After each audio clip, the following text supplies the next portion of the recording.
Assalamualaikum warahmatullahi wabarakatuh. Saya Suci Amalia akan mempresentasikan tentang substansi hukum Islam, mata kuliah filsafat hukum Islam, program studi hukum tata negara. Yang pertama adalah tentang makna hakikat sesuatu menurut filsafat. Definisi hakiki atau esensial adalah pernyataan hakikat sesuatu, yaitu suatu pengertian yang abstrak, hanya mengandung unsur-unsur pokok yang diperlukan untuk memahami suatu golongan tertentu dan untuk membedakannya dengan golongan-golongan lain, sehingga sifat-sifat golongan tersebut tidak termasuk dalam hakikat sesuatu itu.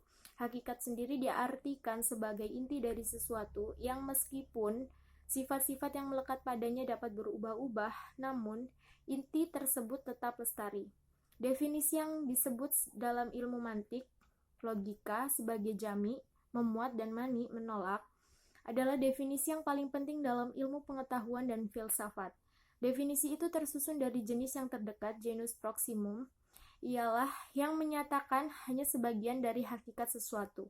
Artinya, pengertian tersebut belum menyatakan hakikat sesuatu seutuh-utuhnya. Dan perbedaan spesifik ialah setiap pengertian yang membedakan golongan, spesies, dari jenis genusnya. Lalu ada pengertian filsafat hukum Islam. Filsafat hukum Islam terdiri dari 3 kata, yaitu filsafat, hukum, dan Islam. Filsafat hukum sendiri memiliki pengertian pengetahuan tentang pemikiran mendalam, sistematis, logis, dan radikal tentang berbagai aturan yang berlaku dalam kehidupan manusia, baik aturan bermasyarakat maupun aturan bernegara. Hukum memiliki pengertian ketetapan peraturan-peraturan tentang perbuatan dan tingkah laku manusia dalam lalu lintas kehidupan.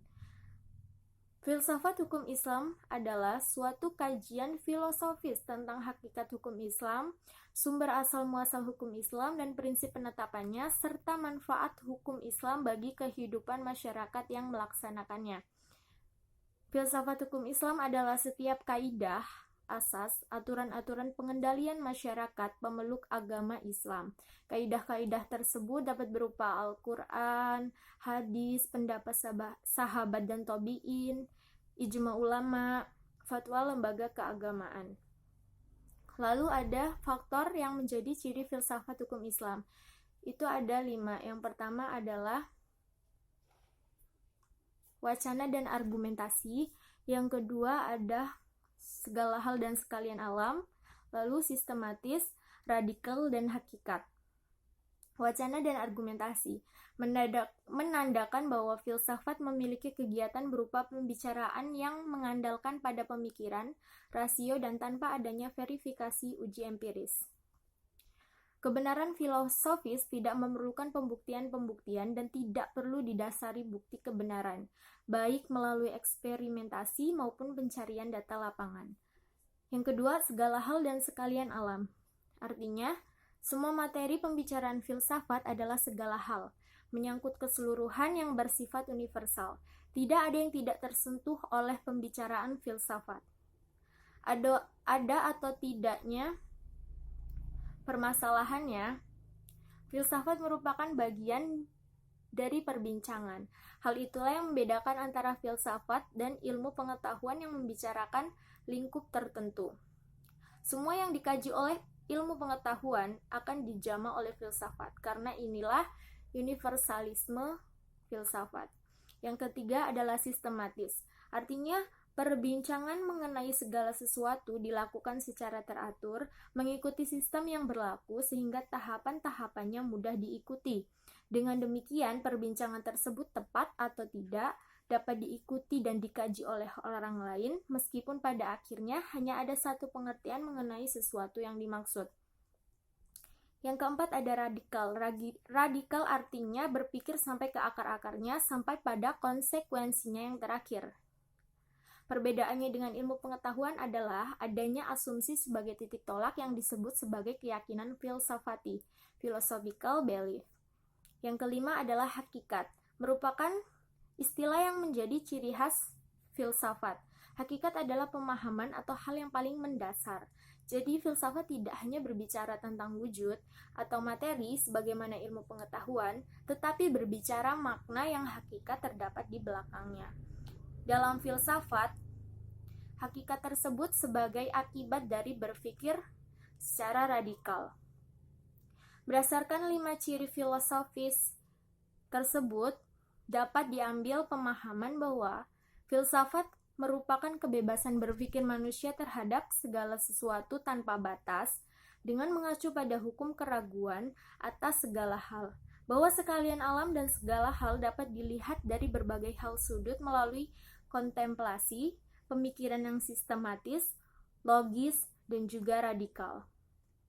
Segala hal yang dipikirkan oleh filsuf atau seseorang yang mendalami falsafah berkaitan dengan hal-hal berikut.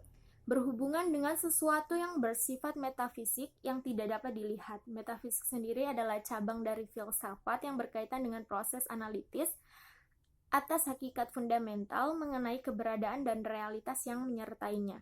Lalu yang kedua ada berhubungan dengan alam semesta yang fisikal dan terbentuk oleh hukum perubahan. Yang ketiga ada segala sesuatu yang rasional dan irasional, didasarkan pada nalar logika dan mendukung emosi. Lalu yang keempat ada semua yang bersifat natural dan supranatural. Lalu yang kelima ada berhubungan dengan akal, rasa, pikiran, dan persepsi. Lalu yang keenam ada sehubungan dengan hakikat yang terbatas dan yang tidak terbatas. Lalu yang ketujuh ada berhubungan dengan teori pengetahuan pada semua keberadaan pengetahuan manusia yang objektif maupun yang subjektif. Lalu yang kedelapan ada berhubungan dengan fungsi dan manfaat segala sesuatu yang didambakan manusia atau dihindarinya. Lalu yang kesembilan ada berhubungan dengan kebenaran spekulatif, yaitu pemikiran secara teori yang bersifat rasional tanpa batas sehingga berlaku pemahaman dialektis. Metode argumen filosofis yang melibatkan semacam proses yang bertentangan antara pihak yang berlawanan atau komunikasi dua arah terhadap berbagai penemuan hasil pemikiran manusia. Tesis yang menghasilkan antitesis dan terciptanya sintesis. Tesis merupakan pemaparan sebuah kebenaran yang disertai oleh metode penelitian dan data yang konkret, akan menghasilkan antitesis, bantahan atas tesis tersebut, dan sehingga terciptanya sintesis, yaitu merupakan gabungan dari tesis dan antitesis, di mana awalnya menjelaskan tesis sesuatu, lalu disambung dengan antitesisnya, dan di akhir dengan kesimpulan gabungan dari tesis dan antitesis tersebut. Sekian penjelasan dari saya. Bila banyak kesalahan saya mohon maaf. Saya akhiri, wabillahi taufik wal hidayah. Wassalamualaikum warahmatullahi wabarakatuh.